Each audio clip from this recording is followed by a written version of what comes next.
Welcome to the On Purpose Investor Podcast with your host Eric and Tiffany Vogel.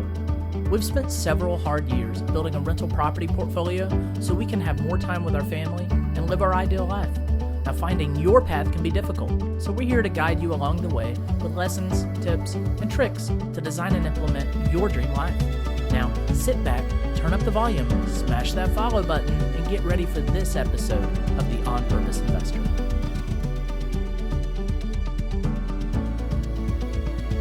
Welcome back to the On Purpose Investor Podcast, to show number 28, Analysis, Paralysis, and Fear. Overcoming those obstacles. I'm your host, Eric.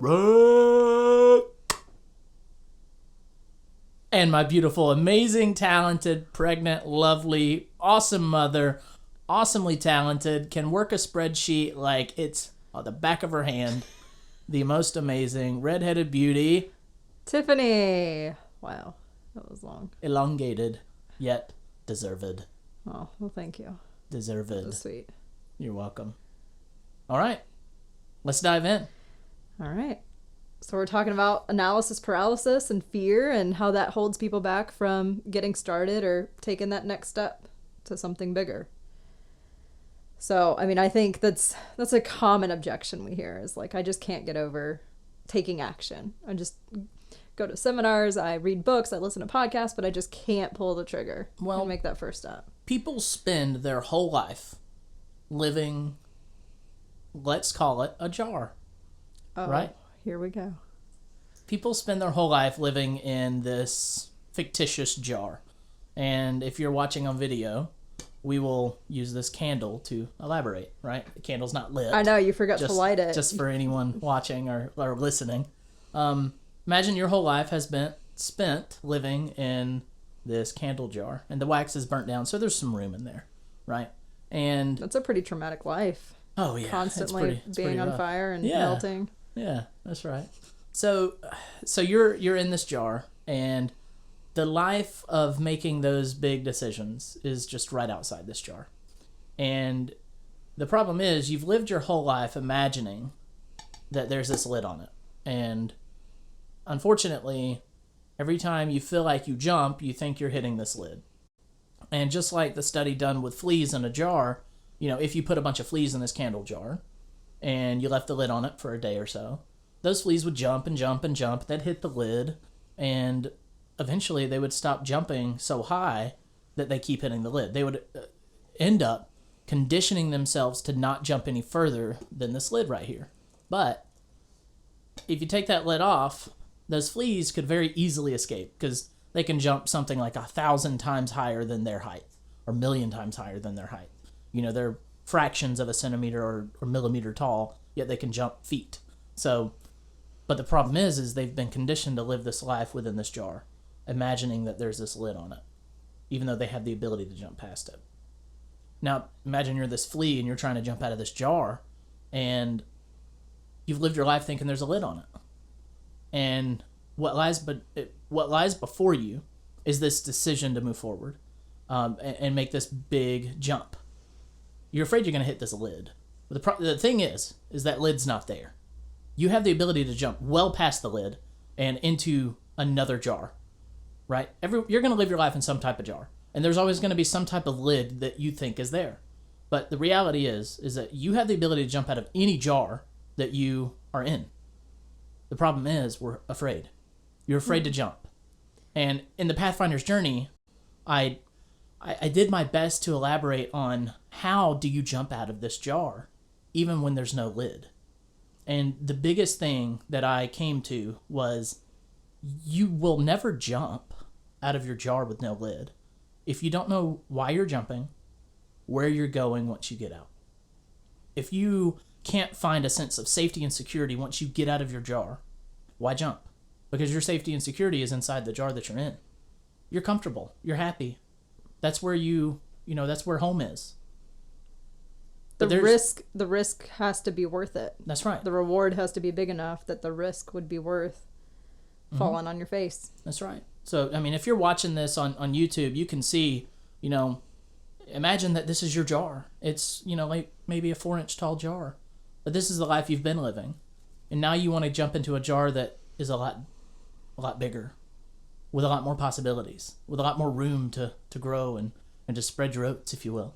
You know, there's such a big life out there for you, no matter who you are, no matter where you come from, no matter where you think you want to be headed or where you might be headed. There's an insane life out there for you. Yeah. You just got to be willing to jump and jump past that lid. There's a similar story example used to the fleas in the jar. And I believe it's lobsters. Don't quote me on it. If you know, send us a message on social media. Correct me. But when they try to climb out of the cage when they're caught, the other ones will pull them back in. And I think a lot of times we venture into something new and different than what our friends and family are used to. And they try to pull you back in to what they think is safety. Mm-hmm. But we have found this lifestyle for us is more secure than the lifestyle we were living previously. Although we thought when we first started that the life that we had was more secure than where we were going. And now we can stand in this new jar or in this new lobster collection with new lobsters surrounding us that aren't trying to keep us in this lobster bin. Yeah. You know? Yeah. So, I mean, we say all of this to say analysis paralysis is one of those things that can keep you from jumping beyond the lid of your jar. And how do you overcome that obstacle? How do you overcome the fear of, well, if I jump, if I get out of this jar, will I have the safety and security? Will I have the means to feed my family? Will I have the ability to live a comfortable life? Or if I jump, am I going to be met with failure? And then in a past episode, I preached that failure is so good. Failing is something you want to do. Failing is only good, though, if you're failing forward. If you're failing in a way that you learn from it and that you're failing forward. Yeah, take the lesson and apply it. Mm-hmm. I mean, we've faced some adversity of late, and we have found ways to grow from that. Right.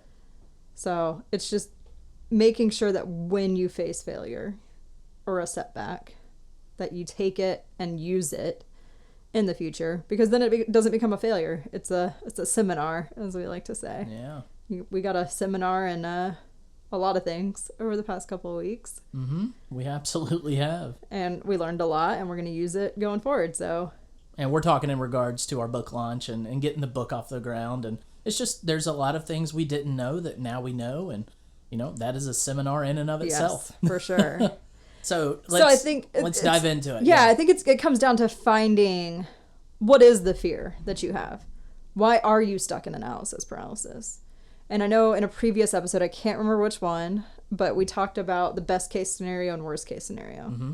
And I think that's a really key thing. Like, what is the worst case of you taking that next action? What's the worst thing that could happen? And then what is the best thing that could happen? Mm-hmm. And usually, I believe it's 80% of the things we worry about don't actually happen. So stop worrying, go do it. That's right. Because that worst case scenario is probably not as bad as you think it is. Right. So if you think about why are you stuck in this analysis paralysis loop and the fear is holding you back, are you scared of failing, making a mistake? Yeah. And like we talked about, if you're using that failure as a lesson, it's not really a failure. But is it lack of self-confidence? You know, there's a quote that I love hearing, and I loved saying it when I was a teacher, and I've used it here and there. Here we go. But whether you think you can or you cannot, you're right. And who said that? I have no clue. Henry Ford. Henry Ford said that? I'm pretty sure that's who. We're gonna fact check that. We're gonna get on the fact checker real quick and check that one out. But you know, while she's looking that up, you are in control of your destiny by what you believe yourself to say. So was it Henry Ford? It was Henry Ford. All right, Henry Ford said that. Whether you think you can achieve great success or you cannot, you're gonna be correct, because if you believe you can, you will. If you believe you cannot and you won't, then you're right. You're right either way. Yeah. Now, I wouldn't say you could use that in every single situation. If you say, well, I want to walk through a bed of lava. Or I can fly. Or I can fly by jumping jump out of your window. Stay on solid Don't jump out of the window. Whether you think you can or can't, obviously you can't fly. You're not a Disclaimer, bird. we are not liable for you jumping out of your window. Unless we have an avid collection of listeners that are aviary type creatures, like you are birds. Like, I don't know if birds listen to our show. Yeah. But you can. All right. Well, I digress. Continuing on the, scared to fail, scared to make a mistake. Are you getting in your own way? Yeah. Is there an ego thing going on? Right. Yeah. I mean, I know for me, there's been times I hesitate to take action because I have perfectionistic tendencies and I don't want to look like I've made a mistake. Yeah. So I have to push myself and say, you know what? I posted something on social media, I remember, and it got no comments, no, maybe a couple likes, but like I was trying to get feedback on something and it was a huge flop.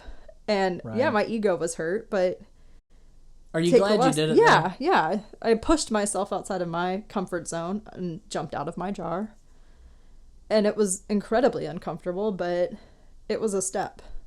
If you have an ego thing that you're afraid of failing, what you're going to find is that this world, the people in your circles, it is so forgiving because no one cares about the thing that you're doing more than you. Right. You are going to always be your own worst critic.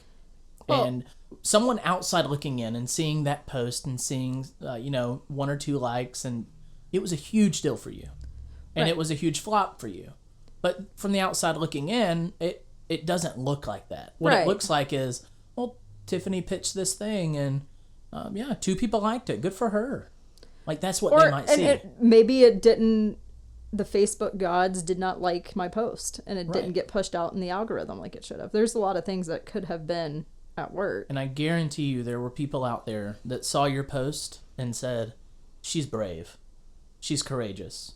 She's doing something that I could never bring myself to do. And so it's actually a huge win because you don't know what you don't know. Right. And there are people out there that see the things that you're posting and doing that are just incredibly, proud of you for. Either that or they're jealous maybe, Yeah. They want to have the ability that you do to go out and do that, but you got out of your comfort zone. It doesn't matter what they think. Right. I did the thing. It didn't work the way I wanted. I got a boost of, hey, I didn't die. That's the thing. At the end of the day, like... But yes, did you die? It was uncomfortable, but I was like sad for a little bit, but like now I'm like, who cares? Right. Just, all in all, with all things considered, the world and the people within your circle and the people within your community, they're very forgiving. If you mess up and you say something out of turn or you say something out of color, for the most part, you'll be forgiven. Right. Unless it was, cancelable. Well, and I think we think about ourselves more than other people think about us. Yeah. Like, the majority of times, people are not thinking about you that much. Like, they don't care. No. We give people so much more credit than they really deserve at the end of the day. In the lens of how much you feel like they're thinking about you or talking about you. Right. For sure. People talk about you people talk about you in your head more than they actually ever do. For sure. Because in your head, you might be thinking, oh, this group of people went and hung out. Man, I bet I was the topic of conversation that night. But all in reality, you didn't even come up. Right. But in your head, it's like, oh, gosh, I'm being drugged through the ringer right now, and all this is happening. And if you are drugged through the ringer, you probably need to find better friends. Yeah. So. Very true. But, hey, I say this. Any publicity is great publicity. Yeah. Well, you're doing something out of the norm. Mm-hmm. And if they're sitting there talking about how, they're going to fail. Yeah. Prove them wrong. Right. Well, and when we started, we were in, let's say, this jar. Now we're in a different jar that's a little bit taller, and we're trying to jump out of it with everything we're doing with the book and the podcast. I mean, starting a podcast was terrifying for me. It was a lot and now we're layering in even more with the video. Right. Because now we can't hand signal anymore. Yeah, we can't be like, hey, you do this and I'll do this. With just our hands, because otherwise it would come through the microphone. So now it's like, very raw. Yeah. And it's very revealing. And we're just trying to open ourselves up even more so that the people that listen to us and follow us can know that we're normal people. Right. We're out in our studio barn. We got a dog dog's outside barking. You might hear him, you might not. But, I mean, we're just normal, everyday people that are going out on a limb to reach people, to show them you can achieve whatever you really set your mind to, as long as it's not trying to fly. Right. You know, I mean, getting an airplane, maybe. But yeah.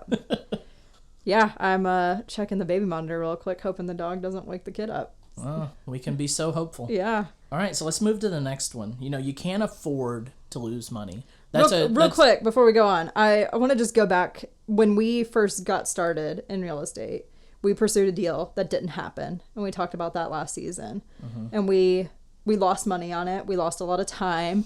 We had friends in our real estate circle involved, and we flopped. Yeah, it looked like, wow, they had no clue what they were doing. They probably shouldn't do this. Like, that's what we were telling ourselves that they were thinking. But in all reality, they were cheering for us. Right. They were like, hey, you did more than most people will do, which is putting one step forward. Right. We put some money on the line. We put a lot of time on the line, and we were ready to make a move. It didn't happen, but... Well, because of that, we gained some status, within the people in our group. Well, we gained such an education in a lot of things. That's right. We did. So, in that, we lost money. Yeah. So, one of the things I think that holds people back from taking that move is fear of losing money. Yeah. So, how do you escape the analysis paralysis and fear of someone saying, well, I can't stand to lose this money? I think it starts with, what are you actually putting at risk? So, in that example, we put a house under contract. I think we had an inspection done. We had an inspection and a survey. Okay. So... I think all in all, we lost $1,400 between earnest money and those inspection and appraisal or survey. Yeah. So that's what was at risk, was the money we had paid. Mm-hmm. It wasn't the full contract price. It wasn't anything else. I mean, it was just what we paid to have it under contract. Yeah. And if you can figure out all of these things within a due diligence period, you may not lose any money. Right. Right. And so worst case scenario, let's say you put a house under contract, you put up $1,000 in earnest money and spend $500 on an inspection, and the inspection comes back and there's something that's just not within your wheelhouse and you want to walk away. Yeah. You're out $1,500. Right. That's a pretty cheap seminar, and you learned more in that time that you had that house under contract than you would in a hands-on seminar. Oh, absolutely. Yeah. Because when it's your money and your time and your potential property, you just learn differently. Yeah. So take the step. Think about what's really at risk. It's not a $200,000 purchase price. No, it's the getting in costs. Right. It's the earnest, the inspection, maybe a survey if that's something that needs to be considered. And then, I don't know, the holding cost of not being able to do another deal if that's the one thing you're focusing on. Right. And that's just opportunity cost. That's not dollar value. Right. Well, unless it's realized. But anyways. Yeah. So. Yeah. So, I mean, it's, again, going back to that best case, worst case scenario, really think about it. Like, are you really at risk of $200,000 for that house, or is it just a couple grand? Yeah. And I know a couple grand is not an insignificant amount of money. That's a lot of money. But if you can take a couple $1,000s and gain a huge education on how to buy a property, and then the next house, I mean, we think about our next house, we were able to do a pretty decent burr and generate a ton in cash flow on that. So had we not done that first deal, we wouldn't have done the second. No, you're absolutely right. It opened up our lens of focus that, hey, we jumped to the top of our jar and looked out, and we had to go back into our jar. Right. But on that next deal, we said, hey, we saw something out there we liked. We saw something out there that was achievable and worth jumping for. Yep. Let's get out of this jar. Right.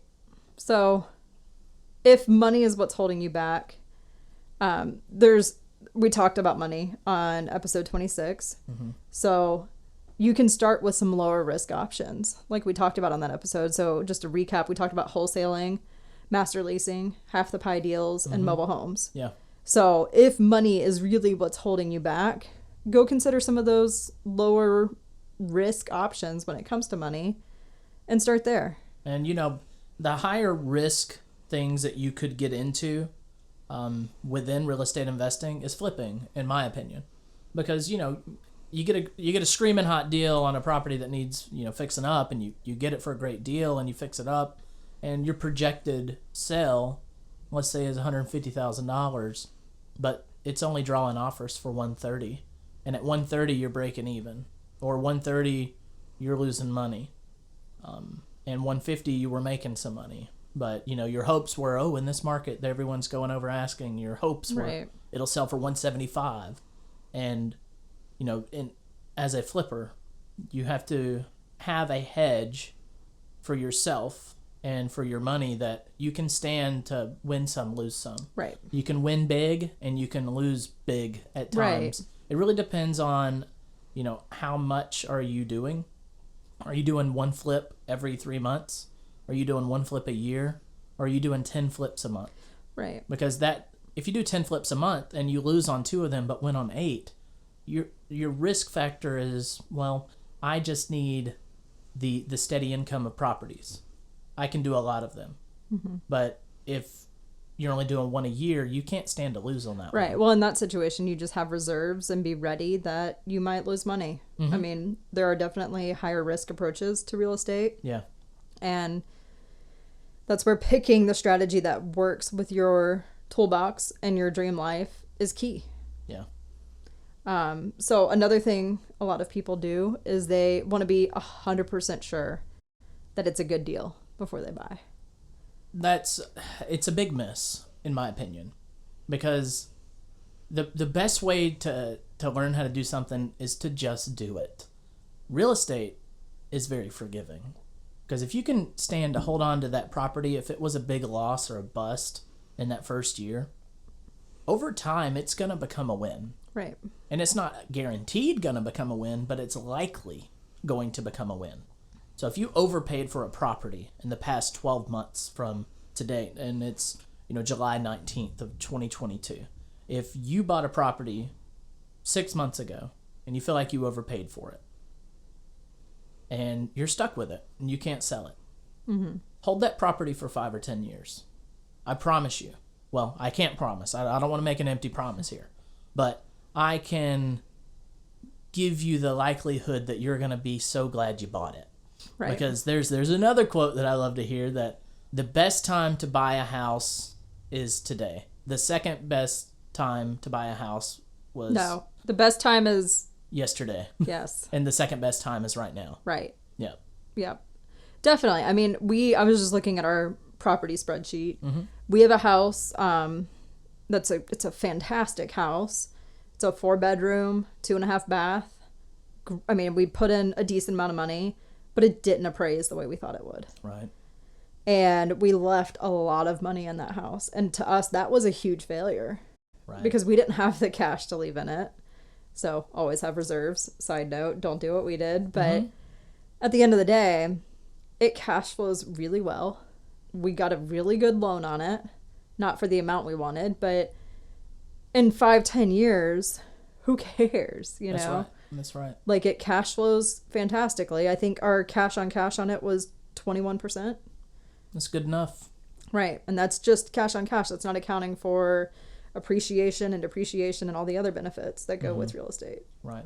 So if you have analysis paralysis on, wanting to be sure that that is the right house to buy at this given time, if it fits within your vision, in your roadmap, if along your roadmap it says that you will buy a house with that kind of, that many bedrooms, that many bathrooms, and it has this type of return on investment for it, and it has this type of cash on cash return, mm-hmm. if it fits within your mold and you're getting that cash flow, then it works. right. But always have the criteria to measure your homes against. Don't go buy a home that doesn't fit your criteria. Right. And if you don't know what your criteria is, then you need to go back and revisit your roadmap and figure out, where do you want to be? How many houses do you need to have in order to reach that? And what's the minimum, cash flow per door? Right. Or how much money can you leave in each deal? You need to go revisit that so that you can be sure that when you look at a property, that you can say without a doubt, I'm 100% sure that this property fits within my roadmap and within our vision for where we're headed, and that I'm not going to regret it. Yeah, definitely. And you can always pivot. Real estate is such a cool business because for us, one property didn't appraise and we knew it had the value. So we went to a private person we know and got a loan from them as a second position on that property. And that helped to buffer us having to leave a ton of cash in the deal. Right. It still cash flows great.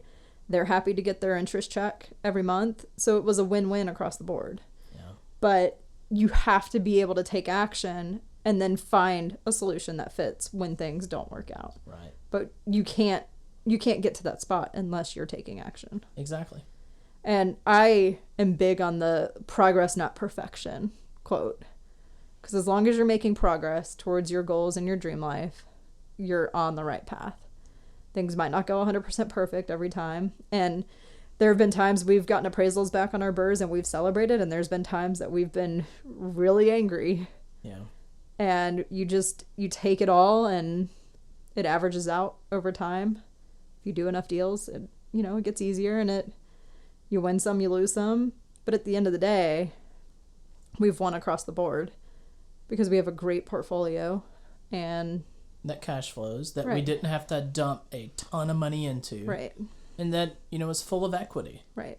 So finding the lesson and just working towards progressing towards your goals is key. Yeah.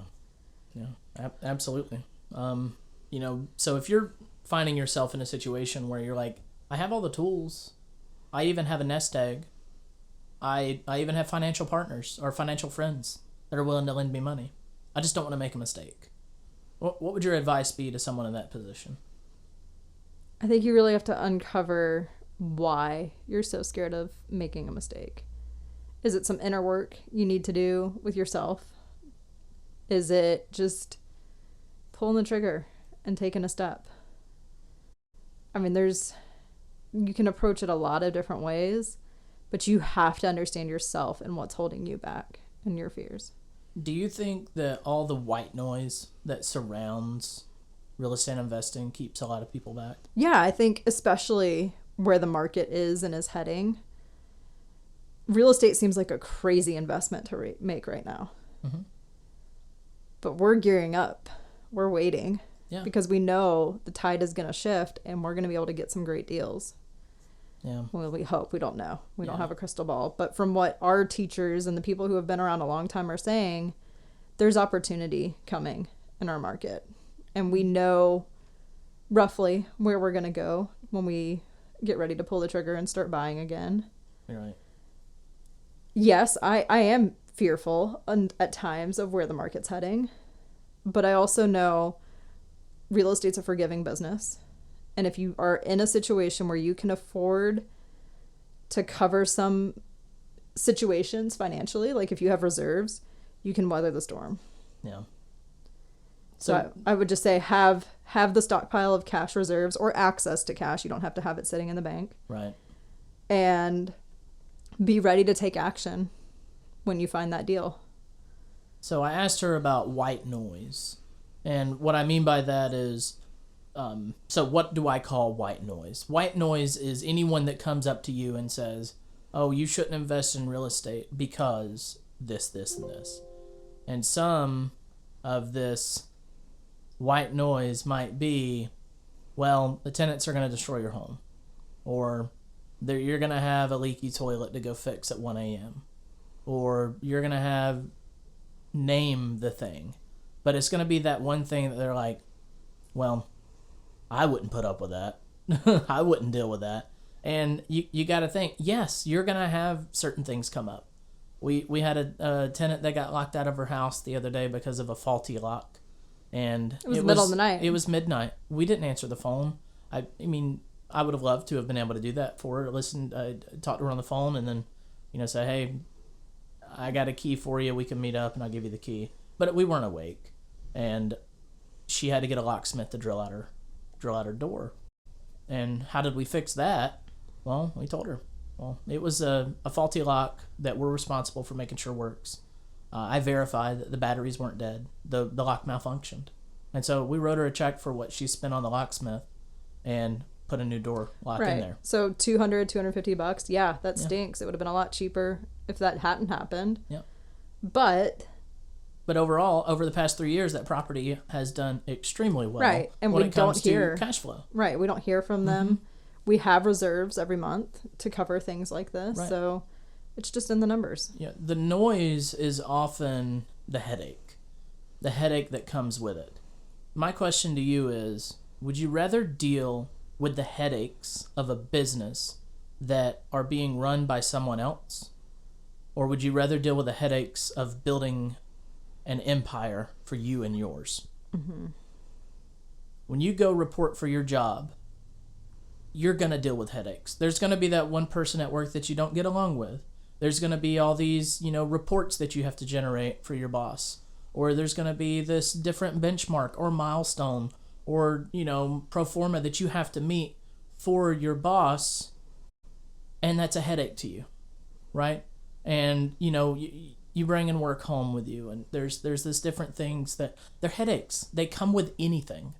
My question to you is, would you rather deal with the headaches for somebody else or for the growth of an empire for you and yours? I mean, that's for you to decide. And there are people that are like, I can't deal with those headaches that are attached to real estate investing. I just can't handle it. And that's where I say, real estate investing is not for everyone. Right. But that doesn't mean you can't be a real estate investor, because you can become an investor and not be a landlord. Right. You can become a financial friend. You can become a person that buys a property and leases it to someone else to lease out. You can still be a real estate investor and not have to deal with the headaches. Right. It's all about just building, lifetime wealth for you and yours. Right. It's what is in your dream life, what is in your toolbox, and finding that happy marriage. And one of the things we're going to be doing is promoting a course online that's going to help people through that. So we'll talk through what are the things you have in your toolbox. Right. And how can you leverage that to reach your goals. Yeah. We're really geared up about this course. We don't want to give away too much about it just yet, as we're still in the developmental stages of it. But we're very excited. Yeah. And we look forward to sharing more once we uncover more. Yeah, definitely. All right. That's it for me. All right. Thanks, y'all, for hanging out with us and listening to us talk about how you can overcome your fears and analysis paralysis. What lessons can you take from this podcast and apply to your life? Don't let the time you just invested go to waste. You only get one life, so live it purposefully. That's all we have for you today. See you next time. Thank you for tuning in. If you have any questions or comments, we'd love to hear from you. Head over to onpurposeinvestor.com and sign up for our newsletter to get all the latest updates. If you haven't already, we'd really appreciate an honest review wherever you watch our podcast. All right, now go smash that subscribe and follow button for more tips on building your dream life. See you next week, Pathfinders.